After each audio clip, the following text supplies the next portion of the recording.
నమస్తే అమ్మా. నమస్తే అమ్మా. ముందుగా మన కార్యక్రమాన్ని చక్కని శ్లోకంతో ప్రారంభిద్దాం.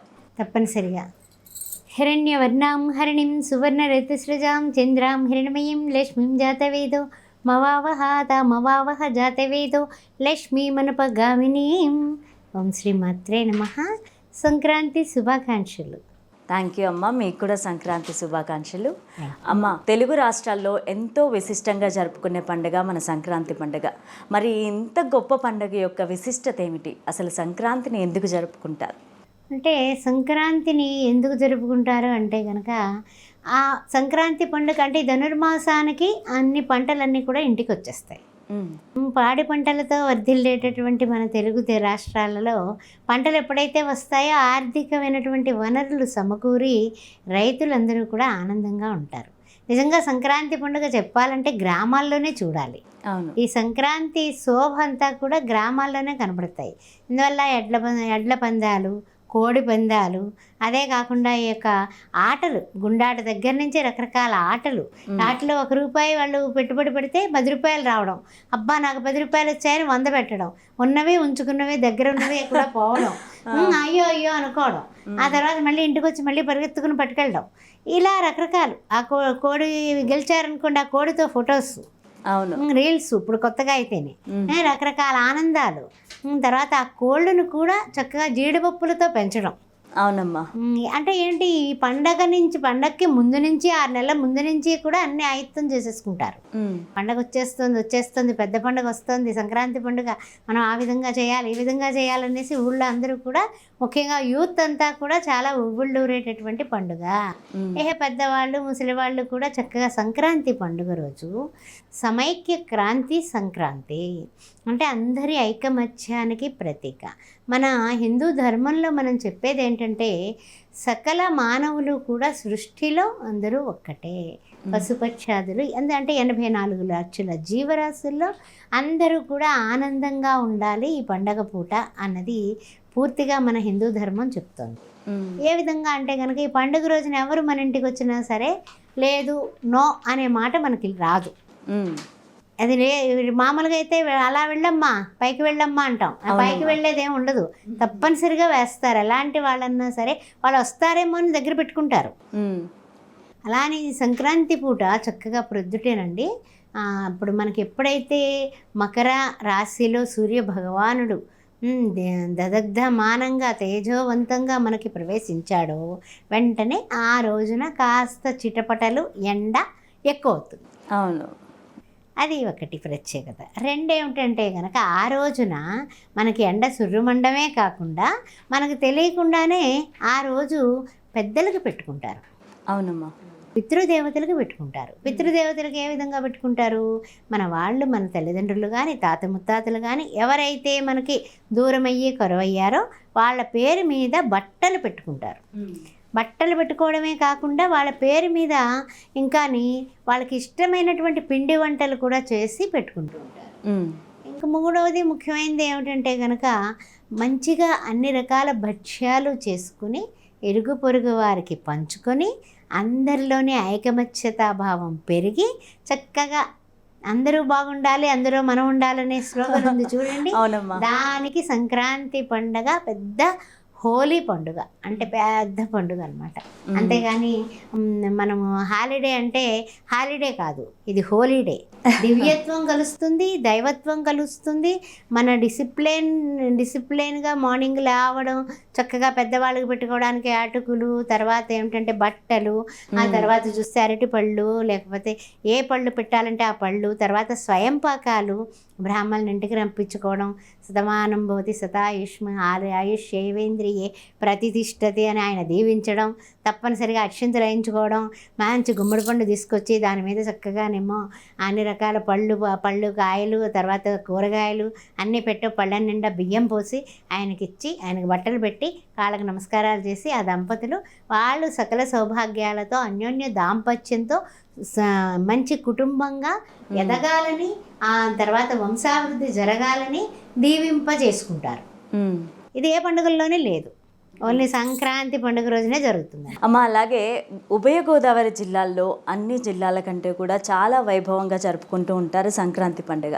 మరి దీనికి ఉన్న విశిష్టత ఏంటి, అంటే అక్కడ యొక్క ప్రత్యేకత ఏమిటి? ఉభయ గోదావరి జిల్లాల్లో పుట్టి పెరిగిన దాన్ని నేను కాబట్టి ఆ విషయాలు చాలా చక్కగా పంచుకుంటాను. అసలు పండగ అనగానేనమ్మా వారం 10 రోజుల ముందే ఈ గొబ్బిళ్ళ పేరంటాలు అమ్మా, గొబ్బిళ్ళో అనేసి చక్కగా గొబ్బిళ్ళ పేరంటాలు. ఆ తర్వాత ఇంకా చెప్పాలంటే కనుక ఇంటికి మామిడాకులు తోరణాలు. అవునమ్మా. చాలా చక్కగా కడుతూ ఉంటారు. ఇంటి ముందు నెలపట్టిన దగ్గర నుంచి కూడా, ధనుర్మాసం ప్రారంభమైన దగ్గర నుంచి కూడా ముగ్గులు. అవును. అప్పుడు నువ్వు ఎంత ముగ్గు వేసావు, నువ్వు ఎన్ని చుక్కలు ముగ్గేసావు, నేను ఇంకా ఎక్కువ ముగ్గేస్తాను అనేసి సూర్య భగవానుని మధ్యలో తీర్చిదిద్ది నెలవంకని చక్కగానే మనం ముగ్గులు వేస్తూ ఉంటాం. గుమ్మడి పండు పెడతాం, దాంట్లో రథాలు పెడతాము చక్కగా. అంటే ఇంకా చెప్పాలంటే తాబేలు ముగ్గు అంటారు, గడియారం ముగ్గు అంటారు, ఇంకా రకరకాలు. అప్పుడు ఆ పూర్వకాలం ఏమిటి, రథం ముగ్గుతో సమాప్తి అయ్యేది.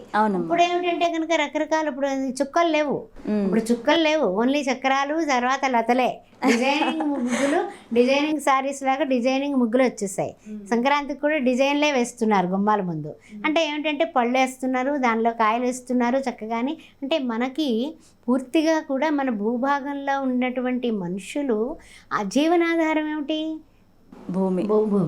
ఆ భూమిని పూజించడం అంటే ఏమిటంటే కనుక పూర్వం వరాహ అవతారంలో ఆయన చెప్పినటువంటిది ఏమిటంటే, వరాహ పురాణంలో, అష్టాదశ పురాణాల్లో వరాహ పురాణంలో కథ ఉంది. ఏమిటంటే భూమిని ఆయన ఉద్ధరించాడు. ఎప్పుడు? సంక్రాంతి పండుగ రోజే, ఉత్తరాయణ పుణ్యకాలం రోజున ఆయన ఉద్ధరింపబడింది భూదేవి.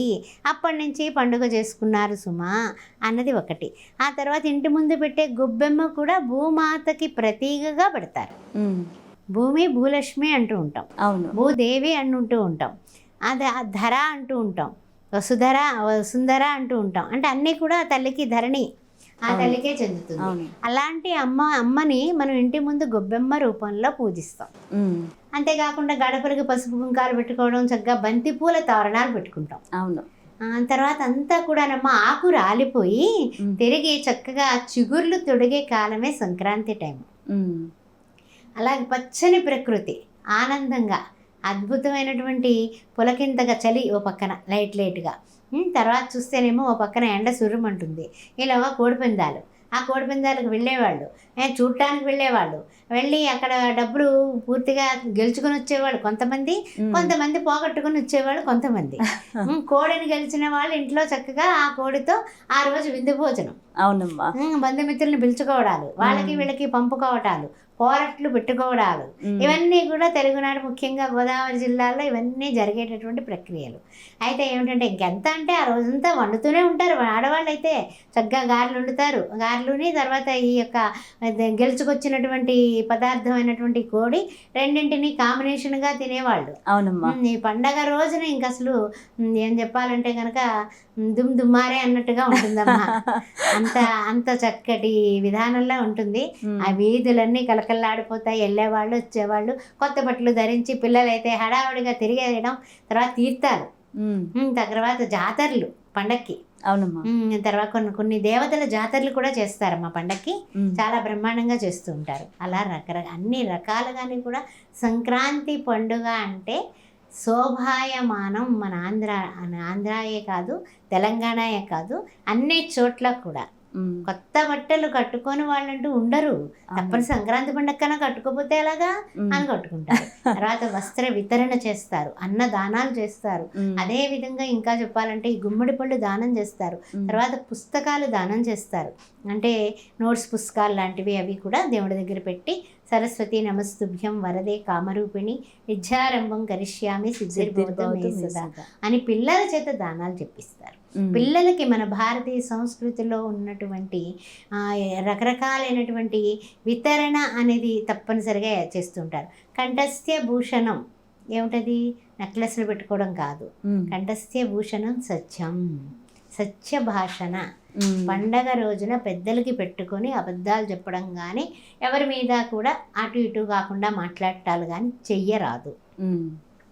2 పితృదేవతలు మన వంశం అభివృద్ధి అవ్వాలని ఆశీర్వదించాలంటే తప్పనిసరిగా ఆ రోజు పితృదేవతలను స్మరించి ఎవరికైనా సరే పళ్ళు పలహారాలు పెట్టాల్సిందే, మర్చిపోకూడదు. పునిస్త్రీ వాళ్ళు వెళ్ళిపోయారనుకోండి, మన అత్తగారు లాంటి వాళ్ళు, వాళ్ళ పేరు మీద చక్కగా చీర జాకెట్ మంచిగా అన్ని రకాలు పెట్టి పిండి వంటలతో అవతల వాళ్ళు భోజనం చేయకపోతే ఇంటికి పట్టుకెళ్ళమని మరీ ఇవ్వాలి. పసుపు గాజులు, తర్వాత ఏమిటంటే ముత్తైదు అయితే కనుక అదేవిధంగా పసుపు కుంకుమ చీర జాకెట్టు అన్నీ కూడా సకల అలంకరణ వస్తువులు. అలాగే చిన్నపిల్లలు అనుకోండి, సపోజు ఆ చిన్నపిల్లలకు సంబంధించినవి, ముసలి వాళ్ళు అనుకోండి పంచల చాపులు. అలాగా పేరు చెప్పడానికి పిలుస్తాం కదా, ఒక 4-5 మనకి మనం వెళ్ళిపోయిన వాళ్ళు ఉంటారు కదా, వాళ్ళందరి కోసం వాళ్ళు పిలిచారండి అనేసి పెద్దవాళ్ళు భుజం మీద కండువా వేసుకుని చక్కగా వాళ్ళు నడవచ్చినా నడవకపోయినా ఒక పంచకట్టు కట్టుకుని ఒక పెద్ద ఆయన ఒక పొడుగు బుట్టు పెట్టుకుని చక్కగా నిజంగా చెప్పాలంటే సంక్రాంతి పురుషుల్లాగా వస్తాడు ఆయన. ఆ సంక్రాంతి అంటే పెద్దలకి పెట్టడం అనేది మధ్యాహ్నం 12 గంటల వరకు పెడుతూ ఉంటారు, 10 నుంచి 12 గంటల వరకు మంచి టైం అనేసి పెడుతూ ఉంటారు. అంటే మన టైంను బట్టి ఆ టైంలో పెడితే మంచిది సుమా అని చెప్పబడుతుంది అనమాట. దుర్ముహూర్తం వర్జం ఇవన్నీ చూసుకోకుండా అది పక్కకు పెట్టి మంచి టైంలో పెడుతూ ఉంటారు అనమాట. అలాగే అమ్మా, అలాగే ఈ సంక్రాంతికి పెద్దలకు పెట్టుకునే బట్టలు ఎవరు కట్టుకోవాలంటారు ఇంట్లో? పెద్దలకు పెట్టేటటువంటి బట్టలు ఎవరికైతే పెట్టామో వాళ్ళు ధరిస్తే చాలా మంచిదమ్మా, సౌభాగ్యం వస్తుంది. కొంతమంది ఏమిటంటే కనుక బయట వాళ్ళకి పెట్టమండి, మా అమ్మ వాళ్ళండి బొట్టు పెట్టేసి గోడకి పసుపు రాసేసి బొట్లు పెట్టేశారు, 5 బొట్లు పెట్టేస్తారు వరుసగా, 3 అటు ఇటు ఒకటిని, అదే మాకు దేవుడు, అదే మా పెద్దల యొక్క రూపము, అక్కడ పెట్టేసంటే మేము కట్టేసుకుంటామని అంటారు. అది కూడా వాళ్ళ ఆచారం అది. ఇప్పుడు మనకు పండగ అంటే ఎవరి ఇంటి సాంప్రదాయాలు వాటిని మనం గౌరవించాల్సిందే, అదనమాట. అలాగే అమ్మా, ఈ సంక్రాంతికి ఎడ్ల పందాలు కోడి పందాలు పెట్టుకుంటూ ఉంటారు. ఇవన్నీ మనం క్రియేట్ చేసుకున్నవా లేకపోతే పురాణాల నుంచి వస్తున్నాయా? అంటే ఏమిటంటే గోపూజ ఉందమ్మా, సంక్రాంతి పూట గోపూజ, గోవుని దర్శించడం, గోమాతని దర్శించి సృజించి వెనక వృష్ణ భాగంలో పూజ చేసి చక్కగా ముమ్మారు ప్రదర్శనలు చేస్తే 3 దేవతల ఆరాధన చేసిన ఫలం వస్తుంది. ఆ గోగ్రాసాన్ని మనం తినిపించడం వల్ల కూడా అన్ని విధాల ఉపయుక్తంగా ఉంటుంది ఆ పని చేయడం. అదే కాకుండా ఆ రోజున గోమాతకి పూజించడమే కాకుండా గోవు మీద వస్త్రాలు కప్పడం. బుడబుక్కల వాళ్ళు వస్తారు, ఆ బుడబుక్కల వాళ్ళకి కొత్త వస్త్రాలు, పెళ్లి చీరలు, పాత చీరలు, పట్టు చీరలు అవి ఇవి ఇస్తే ఇంకా ఇంకా అంటూనే ఉంటాడు ఆయన. అయ్యగారికి దండం పెట్టు అంటే పాపం ఆ బుడబుక్కల వాడి దగ్గర ఉన్నటువంటి ఆ ఎద్దు చక్కగా మనకి ఏం చేస్తుంది, నమస్కారాలు చేస్తుంది. అప్పుడు అబ్బో అబ్బో అనుకుని మనం సంతోషించేసి జేబులో ఉన్నవి మన పెద్దవాళ్ళు మగవాళ్ళు ఇచ్చేస్తూ ఉంటారు. అలా కూడా జరుగుతూ ఉంటుంది. ఆ విధంగా చెప్తున్నాను కదా, బుడబుక్కల వాడు, తర్వాత జంగం దేవర చక్కగా శంఖం ఊదుకుంటూ వస్తాడు. అమ్మో హరహర మహాదేవ్ శంభో శంకర అనగానే మనకు ఒళ్ళంతా గగురుపాటు అయిపోయి శివుడే వచ్చి నుంచున్నాడా అనేసి గోబా పళ్ళు కాయలు లేకపోతే పిండి వంటలు కాసిన బియ్యం అన్ని పట్టుకొచ్చి దండం పెట్టి దక్షిణ కూడా ఇమ్మంటాడు ఆయన. డిమాండింగ్గా దక్షిణ కూడా ఇచ్చి నమస్కారం చేస్తాం. అందువల్ల అంటే కనుక ఇవన్నీ కూడా మన ప్రతి రూపంలోని కూడా దైవమే కనిపిస్తుంది.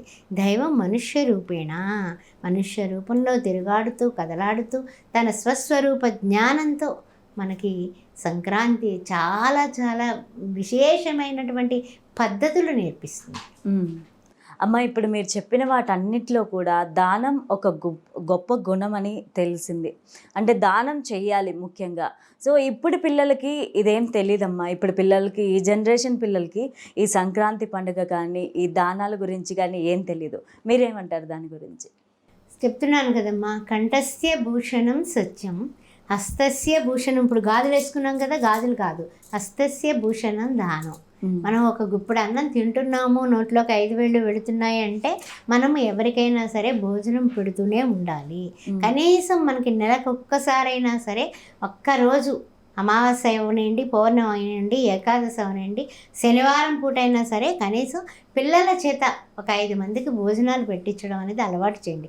ఒక్కరికైనా సరే భోజనం పట్టుకెళ్ళి ప్యాకెట్ వాళ్ళకి ఇచ్చేసి నమస్కారం చేసుకుని వచ్చే సంస్కారం పిల్లలకి మీరు నేర్పించినట్లయితే వాళ్ళ లైఫ్ అంతా కూడా పండగే. అంత వితరణలో అంతుంది. ఈ సంక్రాంతి పండుగ దానం యొక్క ఈ విశేషమైనటువంటి విషయాలు తెలియచేస్తుంది. అమ్మ, ఈ సంక్రాంతి పూట ఎలాంటి పూజలు చేసుకోవాలంటారు? సంక్రాంతి పూట లక్ష్మీనారాయణని పూజించడం, పార్వతీ పరమేశ్వరుని అంటే అంటూ ఉంటాం కదా, లక్ష్మీనారాయణాభ్యం నమః, ఉమామహేశ్వరాభ్యం నమః, వాణి హిరణ్యగర్భాభ్యం నమః, సీతారామాభ్యం నమః, సచి ఇంద్రాభ్యం నమః, ఛాయా మార్తండాభ్యం నమః. వీళ్ళందరూ ఎవరు? వీళ్ళందరూ కూడా అరుంధతి వశిష్ఠాభ్యం నమః. ఈ 7 కూడా తప్పనిసరిగా ప్రతి వివాహానికి కూడా కర్త కర్మ క్రియ వాళ్ళే. వాళ్ళ అనుగ్రహం ఉంటే వీళ్ళ దాంపత్యం బాగుంటుంది. అంతేగాని అరుంధతి నక్షత్రం చూస్తూ నవ్వుతూ ఉంటారు. కానీ కాదు, అది అక్కడ అరుంధతీదేవి ఉంది, వశిష్ఠుల వారి భార్య, మహాపతివ్రత అని మనం ఎప్పుడైతే నమస్కారం చేస్తామో ఆమె దగ్గర నుంచి చక్కని ఆశీస్సులు వస్తాయి. అదేవిధంగా ఈ అకార ఉకార మకార తత్వమైనటువంటి ఉమామహేశ్వరుల్ని పూజించడం, పార్వతీ కుటుంబాన్ని దేవుడి గదిలో తప్పనిసరిగా పెట్టుకుని పూజించడం. లక్ష్మీనారాయణని ధనం వచ్చేయాలని లక్ష్మీదేవి ఒక్కదాన్ని పెడితే ఆవిడ అలుగుతుందట, పొంగమూతి పెట్టి వెళ్ళిపోతుందట. అందుకుని లక్ష్మీనారాయణతో కలిసి ఉంటే వెళ్ళదు ఆవిడ. ఎందుకంటే ఆయన శ్రీనివాస వక్షస్థల స్థితాయ నమః అంటూ ఉంటాం కదా. అందువల్ల వెంకటేశ్వర స్వామిని లక్ష్మీ సమేతంగా, అలివేలు మంగమ్మ పద్మావతి సమేతంగా ఉన్న ఫోటో పెట్టుకుని, శివ కుటుంబాన్ని పెట్టుకుని, మనం విఘ్నేశ్వరుని పెట్టుకుని పూజ చేసుకుంటే చాలమ్మా. అమ్మ, ఈ సంక్రాంతి రోజు ఎటువంటి దానాలు చేస్తే పుణ్య ఫలితం దక్కుతుందంటారు? దానాలంటే కూష్మాండ దానం అమ్మ. కూష్మాండ దానం అంటే ఏంటి? మంచి గుమ్మడికాయ, కొద్దిగా చిన్న బంగారం పెట్టి దానం ఇస్తే అద్భుతం అండి, అద్భుతమైన ఫలితం. అందులో ఈ మకర సంక్రమణే కాదు, ఉత్తరాయణ పుణ్యకాలం. ఇప్పుడు ఇంతటి వరకు దక్షిణాయనం, దేవతలందరూ నిద్రపోయారు. ఇప్పుడు దేవతలందరూ ఒక రాత్రి అయిపోయింది, పగలు లేస్తారు. లేచి ఏం చేస్తారు? భగవంతుడిని దర్శించాలని ఏడుకొండలవాడి దగ్గరకో, లేకపోతే విజయవాడ కనకదుర్గమ్మ దగ్గరకో, అయ్యప్ప దగ్గరకో, ఎక్కడో అక్కడికి వాళ్ళు కూడా తిరుగుతూ ఉంటారు, వస్తూ ఉంటారు మనలాగే. మరి అలా వచ్చినప్పుడు మనకి ఇప్పుడు వాళ్ళని గోవిందా గోవిందా గోవిందా అని గోవిందనామాలు చెప్తున్నారు అనుకోండి, అప్పుడు ఏం చేస్తారు వాళ్ళు మీరు కూడా బాగుండాలి అని దీవిస్తారు.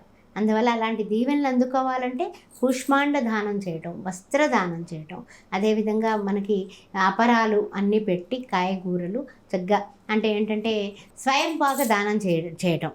ఇలాగ మనకి అనుకోకుండా మనం చేసేటటువంటివి ఒక నిజంగా చెప్పాలంటే మనకి పుణ్యం అనేది మన బ్యాంక్ అకౌంట్లో జమ అవుతుంది. ఆ జమ అయినప్పుడు ఈ సంక్రాంతికి నువ్వు చేసిన దాన ధర్మాలు మళ్ళీ సంక్రాంతికి 1కి 10 వృద్ధి అభివృద్ధి అవుతుంది.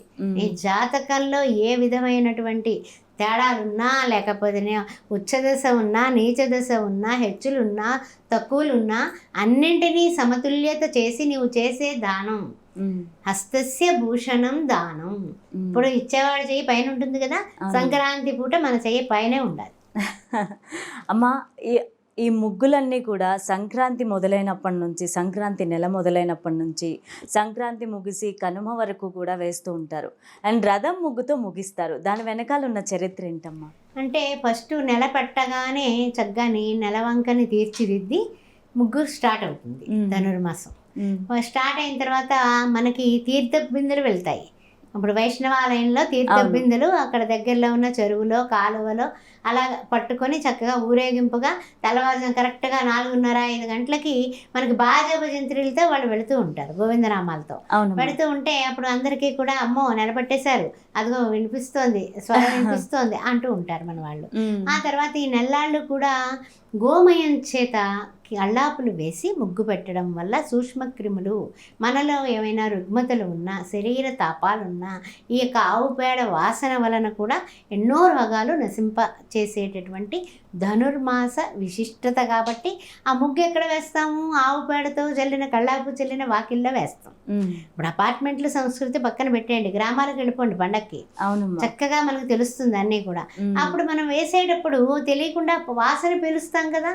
మనకి ఏమైనా సరే మనకి ఉబ్బసం లాంటి వ్యాధులున్నా, లోపల ఏమన్నా రకరకాలైనటువంటి తేడాలున్నా అన్నీ సమతుల్యత అయిపోతాయమ్మా. ఎంతో ఎంతో అర్థం ఉంది, ఎంతో పవిత్రమైనటువంటి గోమయం అది. అందువల్ల గోపూజ కానీ, గోమయం కానీ, ఆ తర్వాత గొబ్బెమ్మలు పెట్టడం కానీ ఎంతో చక్కని అంతరార్థం ఉంది. మన వాళ్ళందరూ మహర్షులు మనకు అందించినటువంటి సంస్కారాలు ఇవి. అలాగే అమ్మ, గంగిరెద్దుకి వస్త్రదానం చేయడం వల్ల కలిగే పుణ్యాలేంటి? గంగిరెద్దుకి వస్త్రదానం చేయడం వల్ల కలిగే పుణ్యం ఏంటంటే, గంగిరెద్దు ఎవరు? ఈశ్వరుడికి నంది. అలాంటి నంది ఈశ్వరుడు. నంది చూడండి ఎవరి వంక చూస్తాడు, ఆయన 180 డిగ్రీల్లో ఈశ్వరునే చూస్తాడు. అదే మీరు వచ్చారని మీ వైపు, నేను వచ్చానని నా వైపు చూడు, అటు ఇటు కళ్ళు తిప్పడు, అలా శివుని చూస్తూ ఉంటాడు. అంటే ఏమిటి? శివోహం శివోహం శివోహం అంటే ఏమిటి? అహం దేహస్మి కాదు, అహం బ్రహ్మస్మి అని ఆ యొక్క నంది తత్వం ద్వారా మనం ఎలా నడుచుకోవాలి, మనం భగవంతుని వైపు ఎలా దృష్టి పెట్టాలి, మన ప్రవర్తనను పరివర్తన మార్గంగా ఎలా తీర్చిదిద్దుకోవాలని చెప్పేదే నంది యొక్క దృష్టి. దృష్టిలోనే కదా సృష్టి అంతా ఉంది. అవునమ్మా. మరి అలాంటప్పుడు ఆ నందీశ్వరుడు ఈ దృష్టి భగవంతుడైనటువంటి ఈశ్వరుడి మీద ఉంది కాబట్టి ఆ నందీశ్వరుణ్ణి మనం ఎప్పుడు కూడా ఆదర్శంగా తీసుకోవాలి. అలాంటి నందీశ్వరుడికి వస్త్రాలు ఇచ్చి ఆ నందీశ్వరుడికి చక్కగా సరిపడా గ్రాసానికి డబ్బిచ్చి ఆ తర్వాత ఆ నందీశ్వరుడికి అరటిపళ్ళు తినిపించి ఇవన్నీ చేసి పిల్లలందరికీ కూడా చుట్టూరు తిరుగుతారు. ఎందుకంటే రకరకాల వస్త్రధారణతో పూలదండ వేసుకుని వస్తుంది కదా, అది దండం పెట్టి అయ్యగారు కంటే దండం పెడుతుంది కదా, ఆ దండం పెట్టడం చూసి పిల్లలందరూ చప్పట్లు కొడతారు. అలా ఒక వేడుక, ఒక ఆనంద హేళ. పూర్వం కూడా గంగిరెద్దు రూపంలో ఒక మహావిష్ణువు అది నందీశ్వరుడిని అలంకరించి తీసుకెళ్ళి ఒక రాజుగారి దగ్గరికి ఆయన కడుపులో పెట్టి కూర్చున్నాడు శివుణ్ణి. ఆ శివుణ్ణి బయటకు తేవడానికి గాను నందితో ఆటలు ఆడించి అప్పటి నుంచి వచ్చింది ఇది. నందితో ఆటలు ఆడిస్తే అప్పుడు ఆ నంది ఆటలకి మురిసిపోయినటువంటి ఆ యొక్క రాక్షసుడు ఏం చేశాడు, ఆయన శివోహం అని అనుకుంటూ మీరు ఏం కావాలో కోరుకోండి అంటే ఏమడిగినా ఇస్తావా అన్నాడు మహావిష్ణువు. మహా చమత్కారి శ్రీ మహావిష్ణువు మాయ. ఆయన అంటే అవునన్నాడు. అంటే అయితే నీ బట్టలో ఉన్నటువంటి ఈశ్వరుడు కావాలయ్యా, ఇదిగో ఇప్పుడు నీ దాకా వచ్చి ఆటలు ఆడిన వాడు ఎవరు అనుకుంటున్నావు, ఆయనే నందీశ్వరుడు అని చెప్పగానే ఆ నంది తన కొమ్ములతో చీల్చివేస్తాడు. చీల్చుకోమంటాడు ఆయన, నా పేరు మాత్రం ఉండిపోవాలంటాడు. ఆ విధంగా వరవి కూడా ఇస్తారు. అందువల్ల ఆయన ఈ యొక్క ప్రతిదానికి కూడా అంతరార్థం పరమార్థం కూడా మన పురాణ విశేషాలని మనం విశ్లేషించుకుంటే చాలా ఉందమ్మా. అందువల్ల నంది తక్కువ కాదు, గంగిరెద్దులు తక్కువ కాదు, బుడబుక్కల వాళ్ళు ఎక్కువే. అన్ని రకాల మన యొక్క అంటే తరతరాలకి సాంప్రదాయాలు అంతరించిపోతున్నాయేమో అనుకునే ఈ కాలంలో, ఈ కంప్యూటర్ యుగంలో మనం సంక్రాంతిని సంస్కారవంతంగా ఆదర్శవంతంగా ఆనందహేళలా జరుపుకుంటే అంత అద్భుతమేనమ్మా. సంక్రాంతి పండుగ గురించి చాలా చక్కగా వివరించారమ్మా. మా న్యూస్ 360 ప్రేక్షకులకి మీకు ధన్యవాదాలు. ఓం శ్రీ మాత్రే నమః. న్యూస్ 360 ప్రేక్షకులందరికీ సంక్రాంతి శుభాకాంక్షలు. ఆయురారోగ్యాలతో అష్టైశ్వర్యాలతో మీరు నిండు నూరేళ్ళు సకల సంపదలతో ఉండాలని, సంక్రాంతి మహాలక్ష్మిలా ఉండాలని శ్రీమూర్తులందరూ కోరుకుంటూ ఓం శ్రీ మాత్రే నమః. ధన్యవాదాలు.